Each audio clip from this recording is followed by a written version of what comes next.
Allow your eyes to stay closed.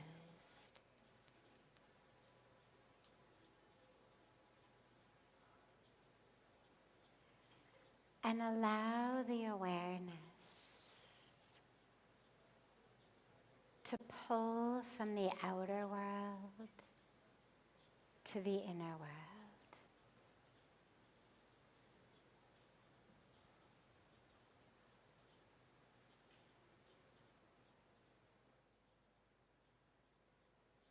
Allow the awareness to anchor itself in the breath. Don't try to control the breath, but just let it be a magnet for the awareness, pulling the awareness to it and allowing that awareness to merge with the breath.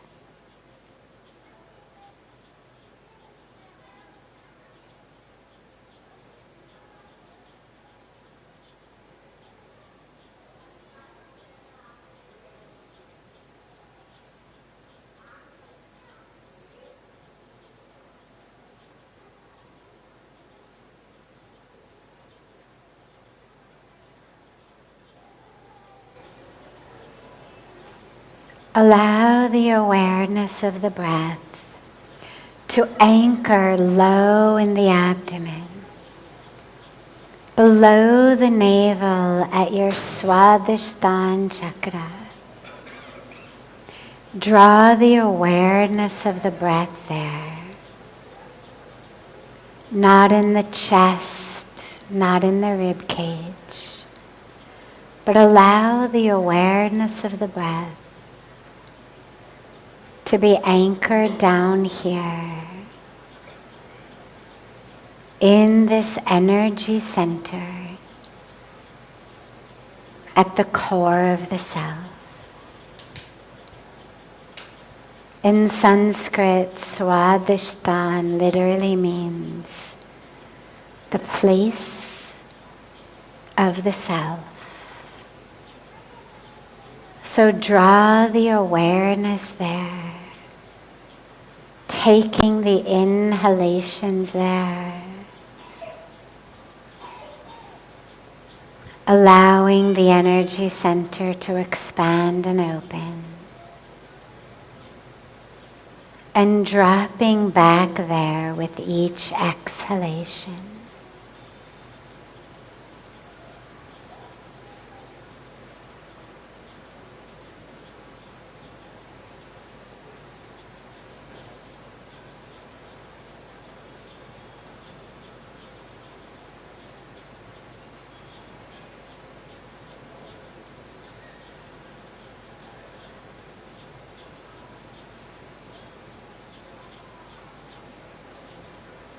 Now, on the inhalations, allow the breath to rise. Allow it to rise from the Swadhisthana chakra all the way up through your energetic being, and all the way up to your Agya chakra, this third eye center between the eyebrows. Allow that breath to rise all the way there, so that on each inhalation, the energy is rising toward that third eye center.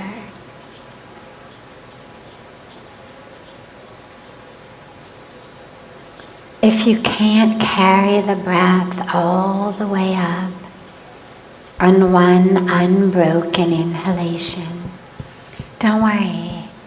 Just carry it as high as you can and then let it go. But allow the awareness, the focus, and the attention to be on this third eye, on the Agya Chakra. Take the inhalations and the exhalations at your own pace, but allow that breath, that prana, to rise higher and higher with each inhalation. And on each exhalation, allow yourself to sink deeper and deeper back into the Swadhisthana chakra.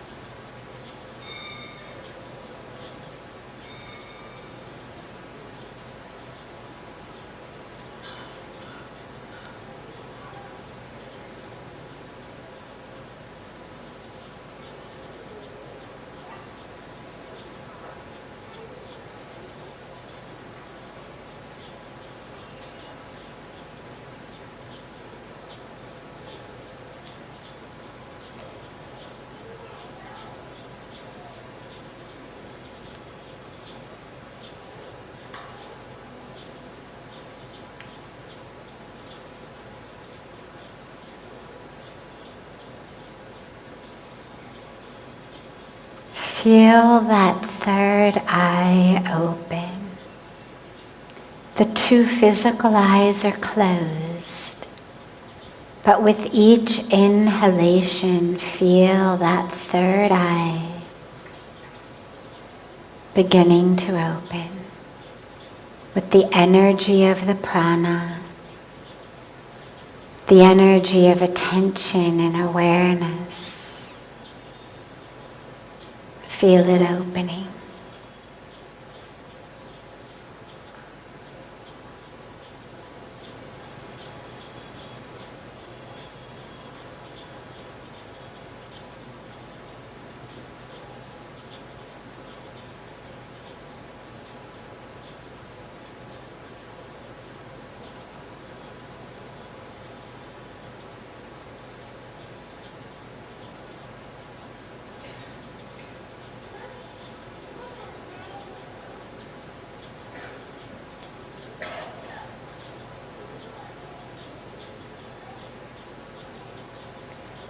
Slowly and gently, bring the palms of your hands to chest level in Namaste.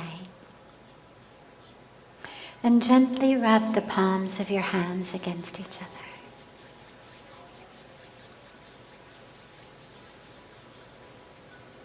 And press the palms of those hands into your closed eyes.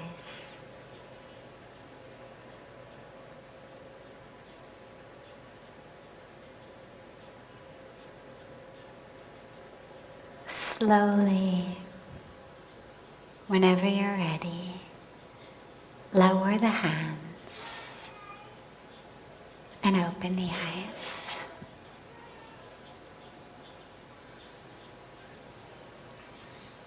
Welcome to Satsang.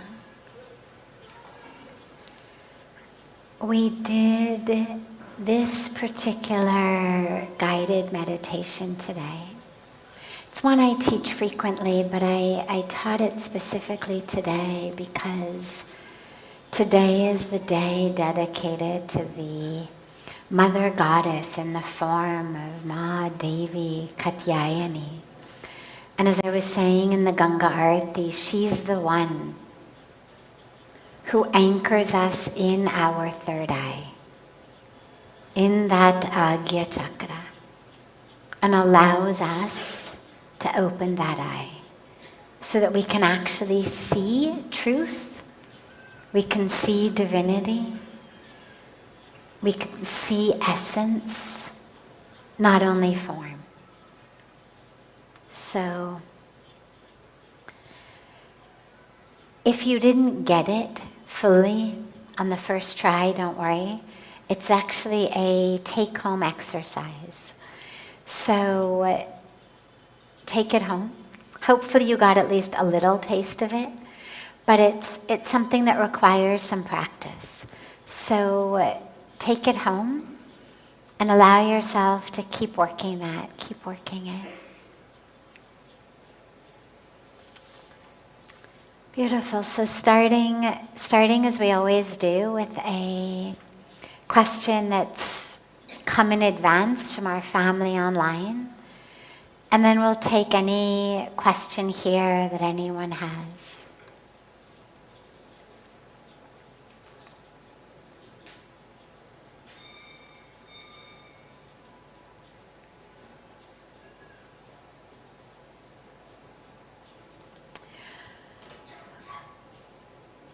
When I feel emotions like sadness, grief, guilt, and anger, should I push these emotions away, or should I try to learn from them and enjoy the experience of life? Because life is all about ups and downs, and not only the ups. So neither should you push these emotions away, nor should you dive so regularly into them. Both sides of the spectrum can be problematic. If you notice that anger, what are all our options here? Emotions like sadness, grief, guilt, and anger. If you notice these arising in your life, in your interactions, in your thoughts, in your meditations, you definitely don't want to just ignore them, because as anyone who's ever tried to just ignore something knows, it doesn't work. You can't just ignore it. What you do is you suppress it, and then like a volcano, it builds and it builds and it builds, and then it explodes. However, the other side, which tends to be much more a side that a lot of the Western psychological practices are rooted in, has us really going into them. Let's examine it, let's dive into it, And the dilemma with that is that sometimes there are emotional experiences that are paralyzing, that we absolutely have to dive fully into. Deep trauma, depression that doesn't let you get out of bed for days, weeks, months on end, grief that isn't dissipating, doesn't let you eat, doesn't let you sleep. There are some times that emotions literally prevent us from living. In times like that, yeah, you gotta dive into them. But the dilemma becomes when we try to dive into all of them, a lot of times they don't really need it. You know, anybody who's been a parent or a teacher knows that sometimes when kids are acting out, it's actually a sign of something really deep that's going on, and you've got to pay attention. Some kids who are acting out because, you know, they're being abused at home, or their parents are in the middle of a divorce and they're suffering trauma, or they're, you know, being bullied on the playground, or they've got a severe learning disability that needs to be addressed. But a lot of times when kids are acting out, actually the very best thing that you can do is not to pay attention to them. Because otherwise they learn that in this bad behavior they get a lot of attention. And actually the best thing that you can do is to pay a lot of attention to them when they're not acting out. A lot of times acting out in kids is just because they're dying for our attention. And what they learn, especially in schools, but also in families, if you've got lots of kids or parents who are really busy, is when they act out, you pay attention to them. And the last thing you want to do is create a habit in those kids of acting out when they need attention. And so actually the best thing you can do is to not pay attention when they're acting out, but to pay loads of attention when they're behaving well. Because then they grow knowing that I don't have to act out in order to get attention. Me just being my beautiful self is worthy of love, worthy of attention. Yes, the world is going to notice me even if I'm not acting out. And in a way, our emotions can be similar.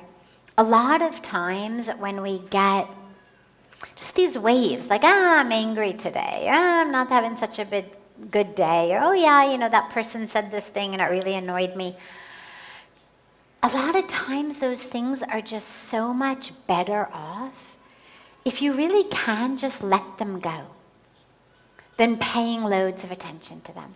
Because all that loads of attention does is keeps us stuck. Then I'm just going back over and over and over the thing that upset me. I'm ruminating. When ultimately the point is to be free. So one of the things that spiritual practice teaches us is how to let things go. Just let it go. Yeah, somebody was obnoxious. Okay, let it go. You don't have to process it. A lot of those of us from the West are kind of in the world of everything has to be processed. We had a little not so good interaction today at lunch, a little bit of conflict. Let's process it. Like, we'll spend the weekend processing it. Nobody's going to sleep tonight till we process it. And sometimes all that's needed is a smile, a hug, a kind of acknowledgement that we're just mutually going to let this go. Not worth it. And that's true in our relationships. It's also true within us. Somebody does something, we get annoyed. You notice it, you acknowledge it, and then you just let it go. Like, really? You want to spend the rest of the day processing that? You got something better to do with your time. Do it. Let it go. So when emotions arise, part of the power of discrimination is knowing which emotions are actually my core stuff that I really have to work with. Because these things are keeping me from living a free, full, expanded life. And which things are just like the, annoyances of the day, the ups and downs due to my blood sugar, due to this. I had a teacher once who said to us, if I ever start to get really mean, just stick a loaf of bread in my mouth. Like, it just means my blood sugar's dropping. Don't take it personally. You don't have to go report me to the principal or anything. Just literally stick a loaf of bread in my mouth. I'll be fine. Lots of things impact our emotions other than deep work that we have to do. Blood sugar is a great one. Dehydration's another one. Lack of sleep is another one. For some of us, myself included, being too hot is another one. Little things that have nothing to do with inner work, and just everything to do with the chemical and electrical functions of my brain. And there are times that, the brain is doing great and times it's not doing so great. And those are the ones that you just let go. So it's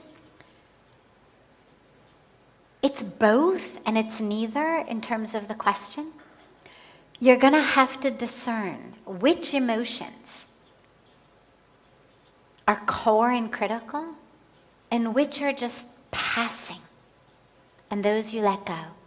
And as you start to really dive in psychologically, spiritually, you'll start to know. You'll notice it. Like, oh, this is just because I'm totally dehydrated and my blood sugar is too low. And the minute that I have, a handful of pumpkin seeds and a couple glasses of water, I'm going to feel so much better.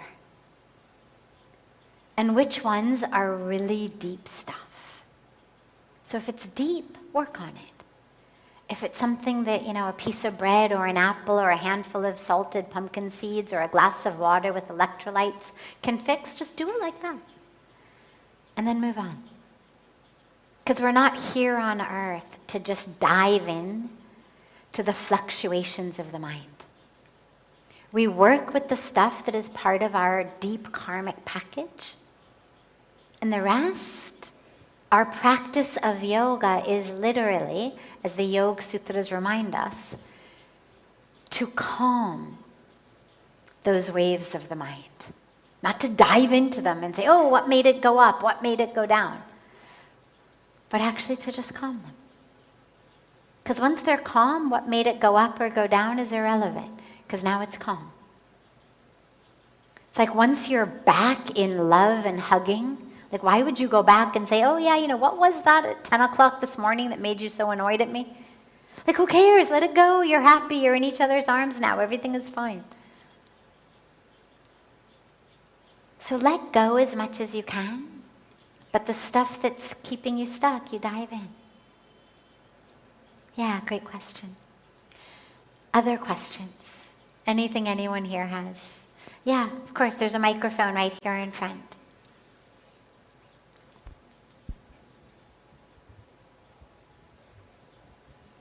Pranam Sadhviji. Actually, I wanted to ask this question yesterday, but I could not get that opportunity. So today it's my great chance. Yesterday we heard about this World Tourism Day. We all celebrated also.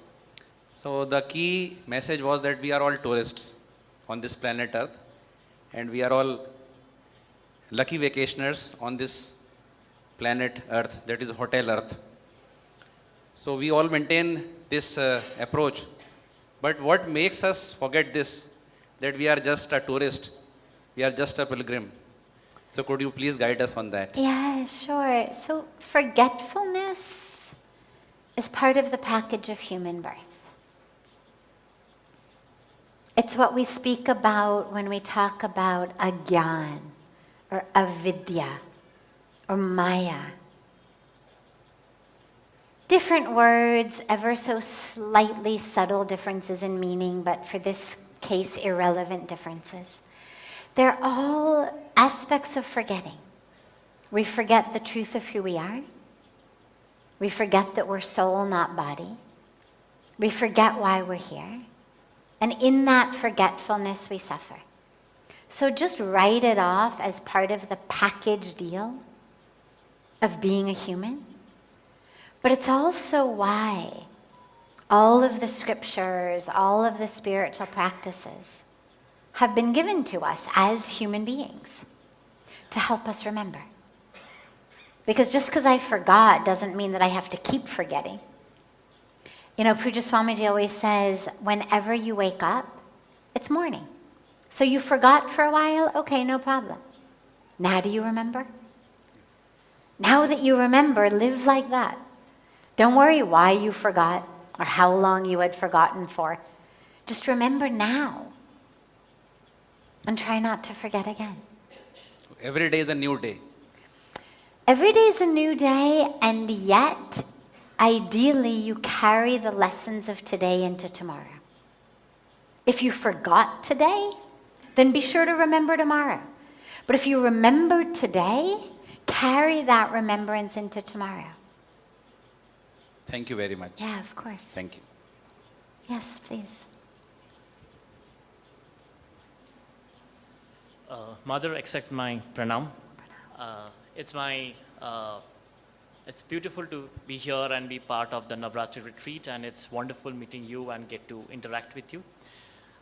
So my question is that our generation, I feel, is filled with conflicts, confusions, because of a lot of over-excess flow of informations, maybe ideological, or maybe the colonial era.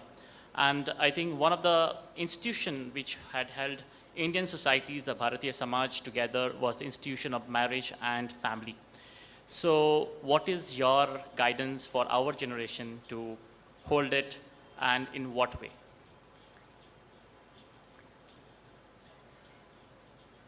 Marriage and family are what we call grihast dharma or grihast ashram, are very, very powerful. They're critical aspects of life for most people. Those who take vows of monastic renunciation before they get to the final stages of life are very few. Most people are in that grihast life. The dilemma arises when you are in the grihast ashram, but you are not actually taking part in that family institution. So you haven't renounced, you're not a monk or a nun, you're not living in an ashram, you're not dedicating your life to spirituality, but then you're also just like not doing this family marriage thing over here. And the dilemma is, for a lot of people, that keeps them really lost. And it keeps them without a core foundation. The only exceptions are people for whom their life's work is their dharma. And so they don't actually need anything else because that piece of work that they are here to do is so clearly defined, is so all-encompassing, is so much not just their dharma, but it's their passion, it's their purpose. They eat it, they drink it, they sleep it. If they were married, their spouse would just complain all the time that they never paid any attention to them, never had any time for them. But again, that's a very rare, tiny, tiny percentage of people. But every once in a while you see it. You see it sometimes with world leaders, national leaders, social leaders. You see it sometimes with artists, writers, poets. That's all they can think about. But it's very rare. Like the monastics are very rare, those people are very rare. One of the issues with your generation is we don't want to do things the way that our parents did them. We look at our parents and we say, I love you, I respect you, I honor you, and I don't want to be you. We have the world at our fingertips. The world of technology has literally created a situation in which anything is possible. You know, going back literally just maybe 2 generations, like my grandmother, even my mother to some extent, but grandparents for sure. They didn't have a lot of choices. There were like 5 jobs they could have. A doctor, a lawyer, an engineer, a teacher, housewife, accountant.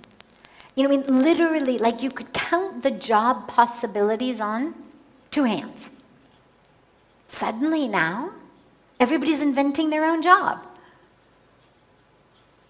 In their backyards, in the back of their cars, sitting on their phones on a bench in the park. And it's beautiful, it's wonderful. And it's also created, I think, an overwhelm of possibilities that kind of makes a lot of you frozen in terms of not knowing where to move forward and how. It reminds me a little bit on a obviously much less significant level, but you know, living here, I've been here now almost 30 years, and I don't shop, I never go to the market. Food is handed to me in a thali. Nobody ever asks me, like, kya khana hai, acha, what are you in the mood for? The only question I ever get asked is, thali laga do? I mean, literally, it's like that.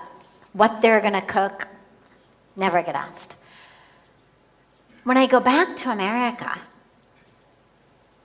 if I'm in Los Angeles at my parents' place, I cook.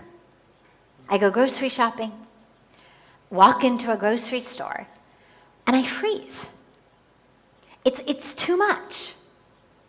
I mean, it's too big. I can only shop at like a little farmer's market on the corner.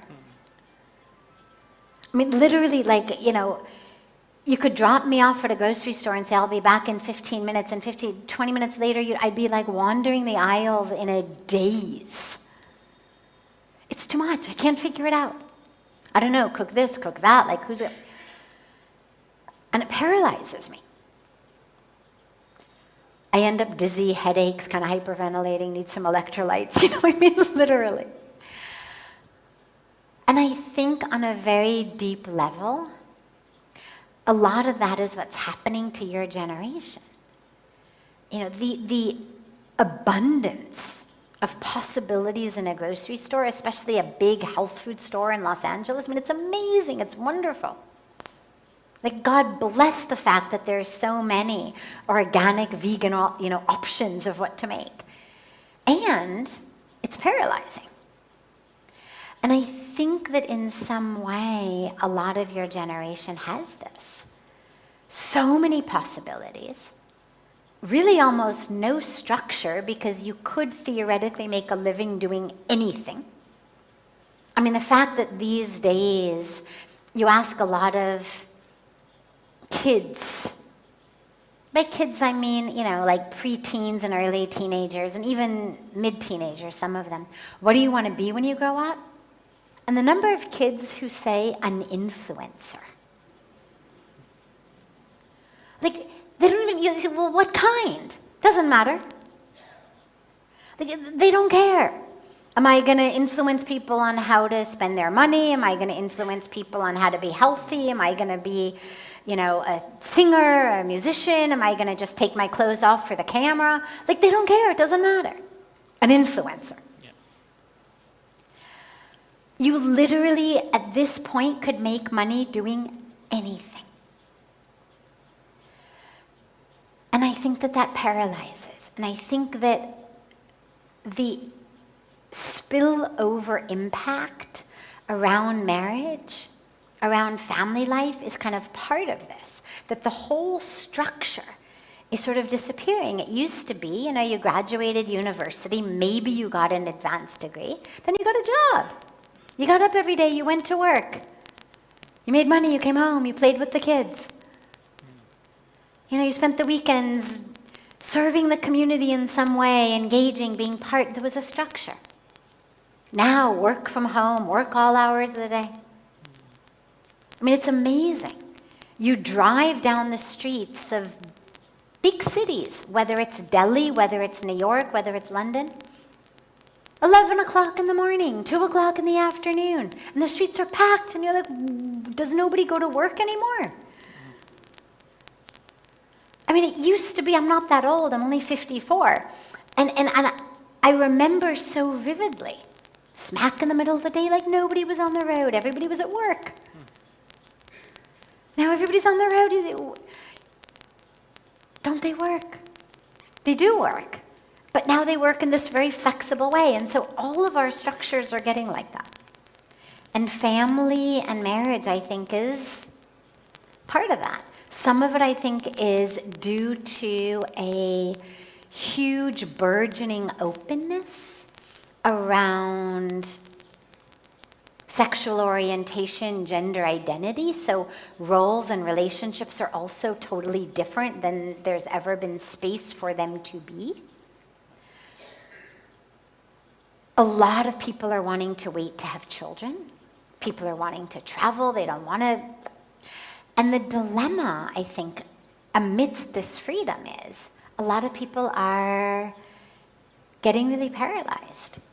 And so I'm not sure that there's an answer for this, other than simply for your generation to have to be aware that just because you've been handed more freedom, more possibilities, less structure than probably any generation ever in history, doesn't mean that structure per se is bad. And it doesn't mean that what your parents or grandparents did was wrong. And the ability to look and to say, okay, so I want to embrace this part, but not that part. But I don't have to throw away the whole baby with the bathwater thing. Just because I don't necessarily want to live their entire lives doesn't mean I have to throw away everything they did. Because as you began your question, yeah, family, marriage, they create a structure in our lives, in our communities' lives. The amount of loneliness, I think the loneliness epidemic is directly parallel to and a huge product of all of this freedom. So we're free, but we're lonely and depressed. And to really ask ourselves, is our freedom worth it? And I think slowly, people are going to start to realize, oh, no, it's not. Somebody was telling me recently that there's a huge new uprising on social media of traditional wives and traditional husbands and traditional families, and that now suddenly in the midst of all this freedom, there's also this other wave of people who are just wanting to be super, back to kind of the 1930s situation. And I understand that, because I think in the midst of feeling like you're flailing all over the place, going back to kind of what it looked like in the Brady Bunch gives people at least the vision of oh, that looks structured. Oh, all right, how can I model my life after those TV shows, those movies of these very, very traditional families? And eventually I think you're going to find a happy medium somewhere. But it's going to take time. Change always takes time. There's dynamic shifts. And then things come to equilibrium. Yeah, then you start to get into states of more stability. And then there's dynamic shifts. And then there's some percolation into stability. Yeah. It's a great question. Just because you have the freedom to do something doesn't mean that you necessarily need to do it, or that it's a wise decision. Yeah, great. Wonderful. Have a beautiful, beautiful rest of your evening, everyone. A beautiful day to our family joining us from all over the world online. And so much love to all of you.